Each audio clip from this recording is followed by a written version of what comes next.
तर नमस्कार मित्रांनो, आज आम्ही चाललेलो आहोत पळसदेरी येथे स्वामींच्या मठामध्ये।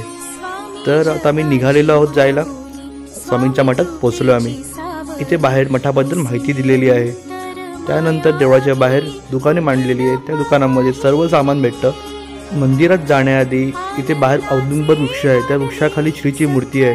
जे 3 फेऱ्या मारल्या जातात आणि नंतर दादांची इथे पवित्र समाधी आहे। नंतर आता आम्ही त्या मंदिरात चाललेलो आहोत। तर इथून दर्शनासाठी प्रवेश केला जातो आणि अतिशय शिस्तबद्ध अशी रांगेमध्ये सर्वजण येतात। त्यानंतर गुरुकक्षामध्ये ते स्वामींची फ्रेम आहे। तसेच गणपती बाप्पाची सुद्धा मूर्ती आहे आणि आतमध्ये गेल्यावर ते चांदीची मुखवटा असलेली स्वामींची मूर्ती देखील आहे। स्वामींचे विविध प्रकारचे रूप आहेत, तुम्ही बघू शकता। महाप्रसाद हा दर गुरुवारी आणि रविवारी असतो। त्याची वेळ तुम्हाला दिलेली आहे।